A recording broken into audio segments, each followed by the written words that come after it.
¿Qué tal? Entonces vamos a explicar un tema que es uno de los temas como más pericolosos del idioma inglés, la voz activa contra la voz pasiva. Bien, para esto primero debemos comprender el estado de los verbos en sus tres formas básicas: presente, pasado y participio pasado. Esa es la eterna lista que nos dan en los colegios, en las universidades, en donde te presentan en la primera columna el presente, en la segunda el pasado y en la tercera el participio pasado. Debemos comprender acá que es un verbo regular y que es un verbo irregular. Recordemos esos conceptos. El verbo regular es aquel que para su formación de pasado exige que se agregue ed. ¿Ok?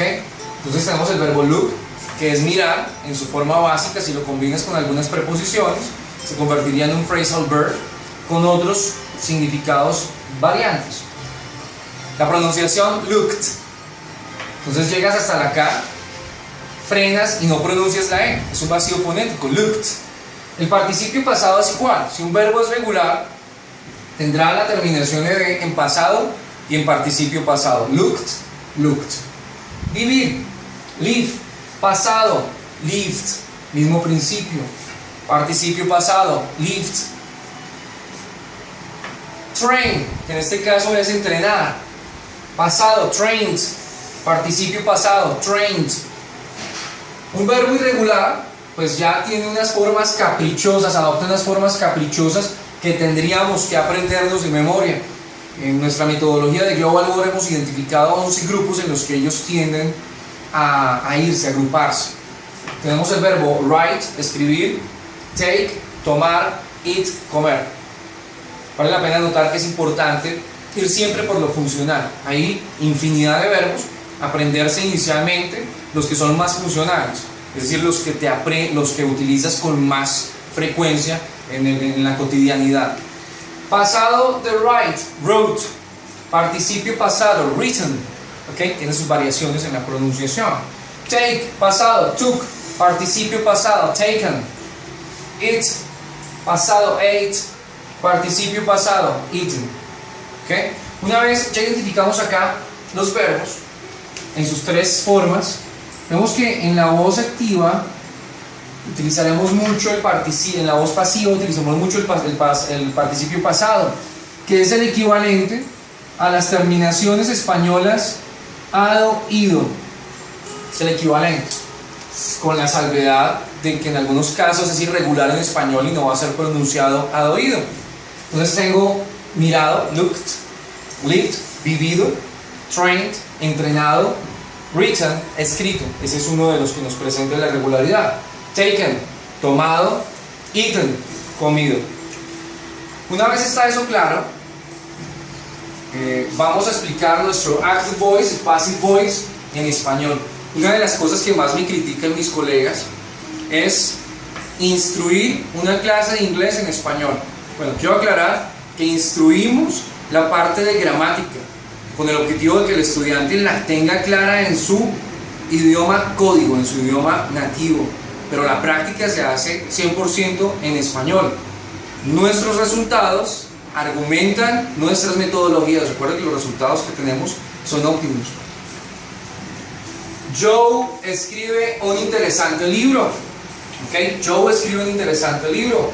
Vamos a escribir esta frase sencilla en inglés. Yo diría Joe writes. ¿Okay? Joe es tercera persona del singular. Joe es otra forma, un alias, el nickname de Joseph, que en español sería José. Los nombres no se traducen. Joe writes, tercera persona, and interesting. Tengo la palabra interesante, interesting. Ojo en la pronunciación, yo no pronuncio esta E, digo interesting, jamás algo como interesting, no, interesting book. Y por acá, entonces vemos un interesante libro o un libro interesante es escrito por Joe. En español le puedo dar la vuelta cuando quiero enfatizar algo. Un interesante libro es escrito por Joe. Entonces se le da mayor énfasis en la voz pasiva a el agente pasivo. Ya vamos a hacer un parsing. Entonces yo digo, and interesting book, okay, un libro interesante, is, me voy a la voz pasiva utilizando el participio pasado, written by Joe. Okay. Vamos a hacer algo que se llama parsing. Parsing es análisis gramatical, una palabra muy técnica para los gramáticos o profesores de idiomas. En ese parsing haremos lo siguiente. ¿Quién es Joe? Joe es el agente activo. Ubiquémoslo en inglés de una vez. Active agent. Perdón, active agent. El agente activo. Active agent. ¿Ok? Writes. Ese es el verbo activo. O active verb. Pues el que le está dando como sentido a la frase. Luego, un interesante libro. Todo esto será el agente pasivo, es decir, passive agent, sobre quien recae o tiene consecuencias la acción. Ahora, ¿qué es la voz pasiva?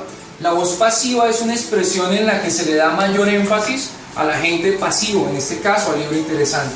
Por eso abrimos la frase con el libro interesante. Digo, passive agent, un agente pasivo. Is, entonces, el verbo to be siempre va a estar en la voz pasiva, siempre. Entonces yo digo que vamos a tener al to be verb, pero ahora vamos a develar un truco. Escrito.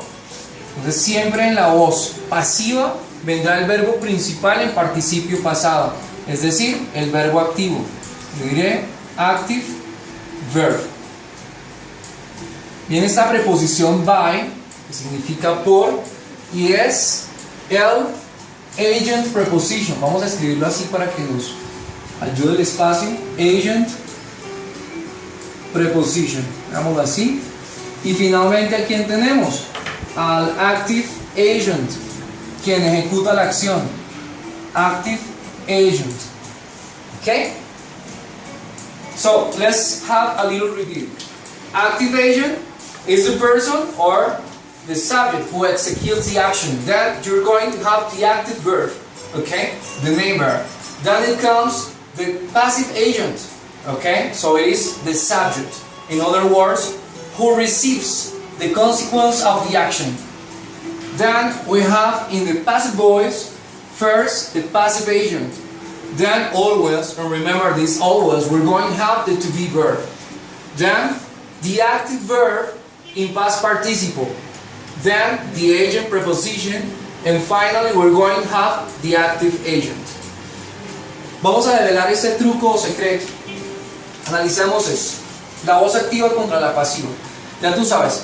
Lo primero es tener siempre al agente pasivo. ¿Ok?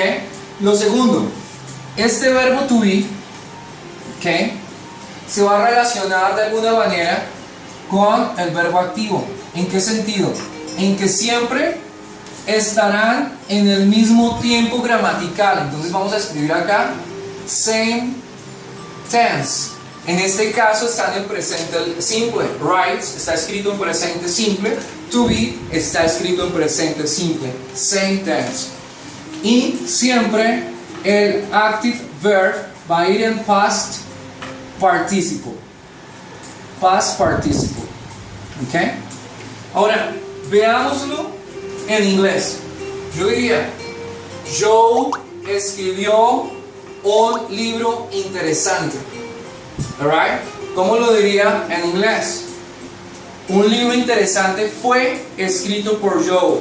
Algunos teóricos llaman a eso el pasado pasivo. Y lo anterior, el presente pasivo. El pasado pasivo y el presente pasivo. Hagámoslo rápidamente.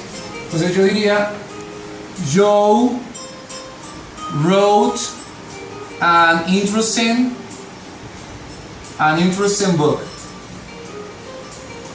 ¿Ok? ¿Cómo me quedaría el pasado pasivo? Pues digo, an interesting book. Como es pasado y me dice que siempre debe estar en el mismo tiempo, ¿en qué tiempo está esto? Pasado simple. ¿En qué tiempo debe ir el to be? Pasado simple, concordando con la conjugación. Si estamos acá hablando de plural, pues sería were.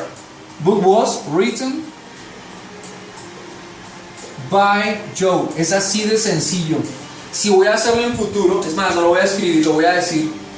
Joe will write an interesting book. An interesting book will be, futuro del to be, will be written by Joe. Y así sucesivamente. Eso que acabo de mencionar sería un futuro pasivo. Y lo podríamos hacer así en 19 tiempos gramaticales que instruimos en Global Word. ¿Okay? Vendrán más ejercicios, más preguntas que tengas. Bueno, esa es la explicación sencilla de lo que es la voz activa y la voz pasiva.